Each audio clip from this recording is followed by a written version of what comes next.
Bonjour mesdemoiselles, aujourd'hui on va corriger donc le travail qui était à faire pour le 11 mai, donc le cours du 4 mai. Vous avez vu que ça parlait de la décomposition de la matière organique et vous avez découvert ou redécouvert les êtres vivants qui vivent dans la Terre et qui ont un rôle absolument primordial dans le cycle de la matière organique. Bien sûr, certains vous les connaissiez déjà et puis d'autres vous les avez découverts. Alors, on va reprendre un par un les documents. Donc, le premier document, bon, c'était pour vous situer un petit peu le contexte. Il y a juste une chose intéressante à voir, c'est que bien sûr, quand on est dans un sous-bois, on comprend très bien que les animaux tombent sur la terre, les feuilles aussi, les branches aussi, etc. Mais en fait, il faut réaliser que même quand on est en ville, toute la matière organique morte, que ce soit par nos excréments, tout ce qui se passe par la gestion des déchets dans une ville, etc. D'une manière ou d'une autre, à un moment ou à un autre, la matière organique morte se retrouve dans le sol ou dans la mer ou dans les rivières, etc. Donc en fait, c'est la même chose. Bien, donc on va prendre les documents un par un. Ça ne vous a pas posé de problème particulier. Il y a juste un point sur lequel il faut que je revienne vraiment en particulier. On va prendre le document 2 qui est ici. Voilà, donc la qualité n'est pas très bonne, mais vous suivez sur votre livre. Donc dans le document 2, vous découvriez justement que cette matière organique morte, elle est mangée par de petits organismes vivants dans le sol, qu'on appelle les décomposeurs ou la microfaune du sol. Ok, alors ce montage qui est très facile à faire, vous pouvez vous amuser à le faire à la maison, c'est franchement facile à faire. Vous allez récupérer un petit peu de terre quelque part dans un jardin ou dans un parc et vous pouvez très bien faire ça à la maison. C'est assez amusant à faire. Donc la microfaune tombe dans la bouteille parce qu'elle fuit la lumière, d'accord, puisque bien sûr, il n'y a pas de taupe dans la microfaune du sol, mais pensez, on est bien habitué à l'image de la taupe qui n'aime pas la lumière. C'est aussi un animal qui vit dans la terre. Et donc, elle est habituée à vivre sans lumière. Et donc, tous ces petits animaux qui vivent dans la terre, c'est pareil, ils n'aiment pas la lumière. Donc, si on met de la lumière devant eux, ils essayent de s'éloigner. Et donc là, avec notre montage, ils finissent par tomber dans l'eau, enfin dans l'alcool à 90. Donc vous avez repéré toutes les petites formes de vie qu'on trouve dans la Terre. Alors bien sûr, celles qui sont que vous voyez dans l'image, ce sont celles qui sont visibles à l'œil nu. Bien sûr, il y en a qui ne sont pas visibles à l'œil nu, que vous avez pu un petit peu repérer dans la vidéo un peu ludique que je vous avais demandé de regarder. Alors maintenant, on va parler de ce sujet de l'agrandissement. Alors c'est un sujet qui est toujours un peu compliqué pour les élèves, mais alors c'est pour ça que j'ai voulu vous en parler dès maintenant. C'est un sujet que vous allez réaborder, le problème d'échelle dans d'autres matières et puis plein de fois dans votre scolarité en SVT. Mais bon, là, c'était un cas relativement simple, donc je vais vous demander d'être bien attentive pour comprendre le concept. Vous aviez en bas de cette image sur les petites bêtes de la microfaune, vous avez une barre. D'accord ? Cette barre, dans cette barre, il y a marqué 5 mm. Or, si vous sortez votre règle graduée et que vous mesurez cette barre, alors je ne sais pas, il y en a qui, je ne sais pas comment c'est possible, ont mesuré 7 cm, 5 cm, 20 cm. Alors, je ne sais pas du tout comment c'est possible. S'il vous plaît, ressortez votre règle graduée et si vous mesurez cette petite barre, vous allez voir qu'elle mesure 1 cm. D'accord ? C'est-à-dire que dans l'image, dans votre livre, elle mesure 1 cm. Alors que on vous dit que ça représente 5 mm. Ça veut dire que ce qui mesure 5 mm dans la réalité, ici, dans votre image, ça mesure 1 cm. Donc, le calcul était relativement facile à faire, quelque chose qui dans la réalité mesure 5 mm et qui dans votre livre mesure 1 cm, quel est le rapport entre 5 mm et 1 cm? Ben, c'est 2 fois. Donc, ça veut dire que cette image a été agrandie 2 fois par rapport à la réalité. C'est-à-dire que les petites bêtes que vous voyez là dans votre image, dans la réalité, si vous faites l'expérience avec le petit montage, vous allez les voir en vrai 2 fois plus petites. D'accord? Puisque cette barre vous montre que 5 mm dans la réalité, c'est 1 cm dans votre image. Voilà, donc c'est vraiment un sujet qui sera abordé plein de fois dans le cursus de SVT. Alors attention, hein, les échelles, ici, c'est exprimé comme ça, mais ça peut être exprimé, vous verrez, d'autres façons. Mais voilà, il faut s'habituer avec ce concept parce qu'il faut arriver à se dire, ben, attention, ce que je vois, qu'est-ce que c'est? Si on me met une échelle, si on me donne ce genre d'indication, ça veut dire que c'est pas la taille réelle, c'est qu'on veut que je me réfléchisse à quelle est la taille en vrai, d'accord? Sinon, on me mettrait pas. Si on ne met pas ce type d'information, c'est que c'est la taille réelle, d'accord? Si vous voyez ce type d'information, c'est qu'on vous demande d'être attentif au fait que, attention, c'est pas la taille réelle. Voilà, donc on passe au document 3 qui vous a pas trop posé de problème. Il y a juste quelques élèves qui ont fait des contresens, mais bon, très peu. La plupart d'entre vous, vous avez bien compris de quoi il s'agissait. Donc voilà, vous avez certainement déjà observé ces terricules de vers de terre. Donc c'est ce que rejettent les vers de terre. Il faut imaginer les vers de terre, ils avalent de la terre. Pof, pof, pof, ça traverse leur tube digestif et puis il y a ça qui sort. Alors on peut dire que c'est des crottes de vers de terre, mais ce qui est intéressant, c'est que si on les analyse, ben, on observe que dans la terre qui est absorbée ingérée par les vers de terre, il y a moins de matière minérale, plus de matière organique, alors que dans les terricules, il y a moins de matière organique, plus de matière minérale. On en déduit, vous l'avez la plupart d'entre vous bien compris, que les lombrics transforment la matière organique en matière minérale. Et ça, c'est vraiment toute l'idée des décomposeurs, c'est qu'en fait, alors c'est assez facile à observer pour les lombrics, mais en fait c'est pareil pour tous, leur fonction dans le cycle, c'est qu'ils ingurgitent la matière organique, on le voit bien dans la petite vidéo, ils ingurgitent la matière organique et leurs déchets sont plus riches en matière minérale. Donc, ils alimentent le sol en matière minérale.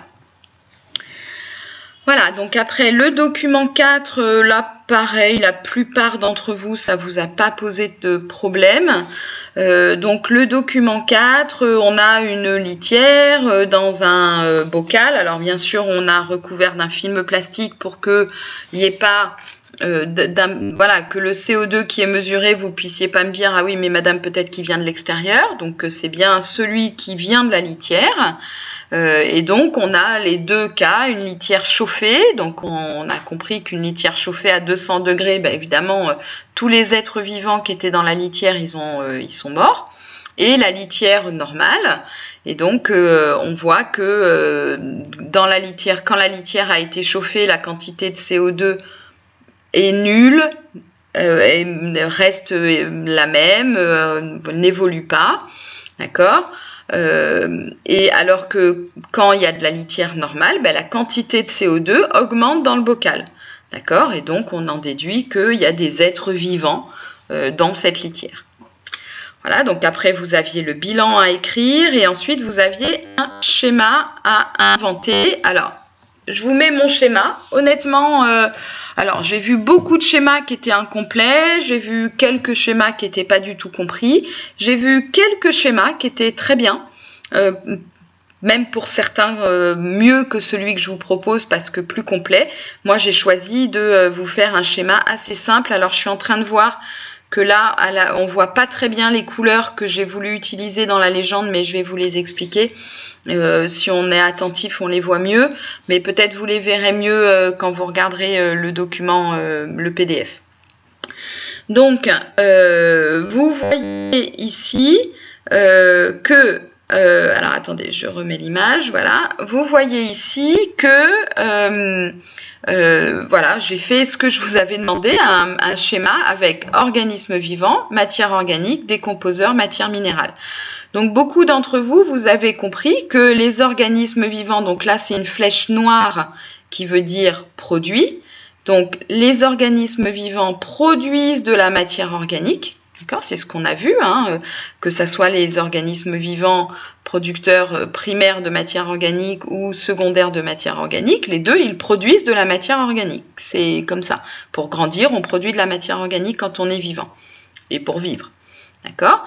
Et cette matière organique, donc là c'est une flèche bleue, elle veut dire est utilisée par, donc la matière organique, elle est utilisée par les décomposeurs qui eux-mêmes produisent de la matière organique. C'est ce qu'on vient de voir avec le lombric. D'accord ? Donc beaucoup d'entre vous, vous vous êtes arrêtés là. Organisme vivant, matière organique, décomposeurs, matière minérale. Ce qui était déjà pas mal. Ce qui voilà, montrait que vous aviez compris au moins les documents qu'on avait étudiés aujourd'hui. Mais là où ça devient intéressant, c'est qu'en fait, on a bien vu dans la première partie des besoins des végétaux que la matière minérale, elle est utilisée par les producteurs primaires de matière organique, puisqu'on a vu que les plantes poussaient grâce aux sels minéraux, par exemple. Et puis, alors en fait, même les producteurs secondaires de matière organique, si on avait voulu complexifier un peu, on aurait ici mis deux types d'organismes vivants. Les organismes vivants producteurs primaires, en gros les végétaux, et les animaux, et en fait même les animaux utilisent la matière minérale, mais bon, on pense surtout aux végétaux puisque c'est eux, dans le cas, si on met les décomposeurs, on est bien en train de parler de ce qui se passe dans la terre, donc c'est la matière minérale qui se retrouve dans la terre, et donc ça c'est plutôt les végétaux qui s'en servent, d'accord? Donc à partir de là, on voit que c'est ce qu'on appelle un cycle, d'accord? Et c'est ça qu'on appelle le cycle de la matière organique. Voilà, et c'est pour ça que j'ai appelé mon schéma comme ça, rôle des décomposeurs dans le cycle de matière, d'accord? Alors, certaines d'entre vous, c'est très bien, vous avez eu l'idée d'aller regarder pour faire ce schéma dans le bilan du livre, donc bien sûr c'est un très bon réflexe, utilisez le bilan du livre comme je vous l'ai dit au début de l'année. Voilà, donc maintenant on va corriger l'exercice qui était à faire. Alors attendez, il faut que je ressorte mon document. Je ne l'ai pas déjà. Alors j'en profite pendant que je suis en train de...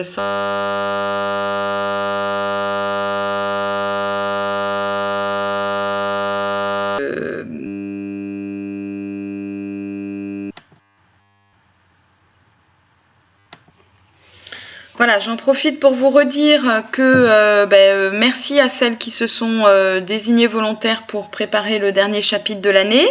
Voilà, je reviendrai vers vous avec l'organisation. Peut-être donnez-moi encore quelques jours pour revenir vers vous. Voilà, donc on corrige le dernier exercice qui était à faire pour cette semaine.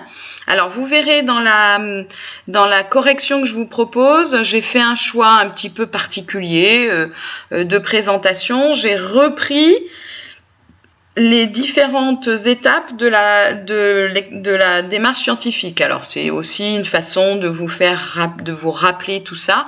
Bien sûr, on pouvait formuler l'exercice sans faire toute cette présentation. Hein. Dans ce cas-là, si on veut ne faire que la présentation, je dirais, habituelle d'un exercice, on commencerait par « on observe ». Par contre, tout le reste... on commence par le protocole, ensuite il faut dire les résultats attendus, il faut dire les observations, donc là c'est on observe, la litière stérilisée n'évolue pas, et on dit les conclusions. Mais voilà, il faut vraiment, c'est souvent le défaut que j'ai vu dans vos propositions, c'est que vous voulez aller trop vite, vous voulez donner la conclusion avant d'avoir donné vos observations, même s'il y a beaucoup de progrès par rapport au début de l'année. Mais voilà, je vous propose une présentation un peu particulière. Voilà. Donc, on a ces deux bocaux. Alors déjà, bon, donc avec ma présentation que vous retrouverez dans le PDF, la problématique, c'est comment une litière se dégrade-t-elle? D'accord? Ensuite, l'hypothèse, c'est des êtres vivants sont responsables de cette dégradation. D'accord? Puisque si on fait l'expérience de chauffer ou de ne pas chauffer, de stériliser ou de ne pas stériliser, on sait que cette stérilisation, son objet, c'est de faire mourir ou de ne pas faire mourir des êtres vivants. Donc c'est bien ça l'idée qu'on a derrière la tête. D'accord? Donc c'était bien ça ce qu'on essayait de prouver, qu'il y avait des êtres vivants. Sinon, on n'aurait pas fait cette expérience de stérilisation. D'accord?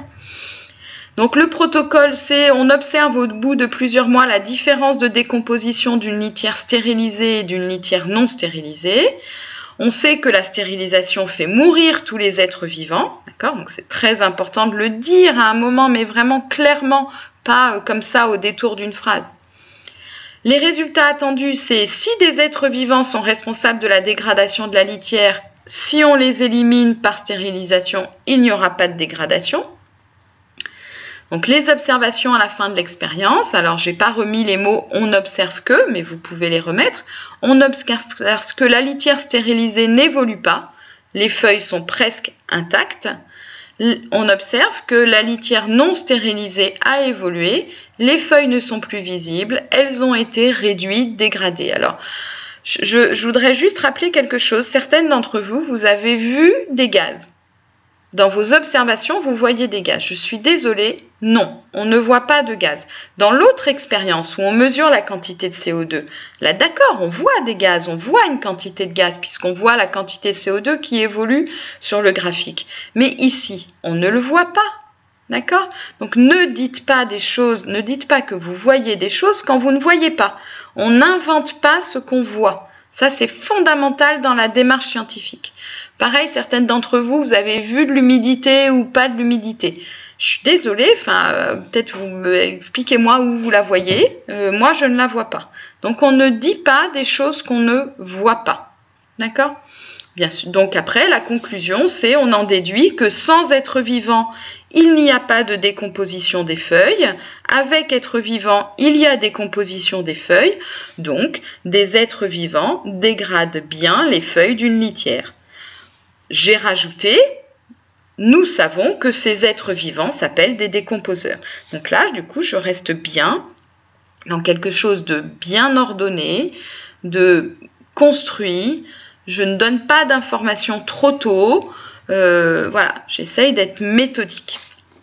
Voilà, je vous souhaite une bonne semaine, mesdemoiselles. Et puis, voilà, vous allez voir que la partie qu'on va voir cette semaine est intéressante aussi. Elle va vous toucher de près, c'est l'utilisation de la matière organique. Donc, réfléchissez autour de vous, regardez, amusez-vous dans votre chambre, dans votre maison, tout ça. De repérer ce qui est matière organique, ce qui l'est pas. Amusez-vous à faire, voilà, à chercher autour de vous. C'est l'occasion un petit peu d'ouvrir ses yeux et de regarder avec un nouvel œil ce qui se passe autour de vous. Je vous souhaite une bonne semaine, mesdemoiselles.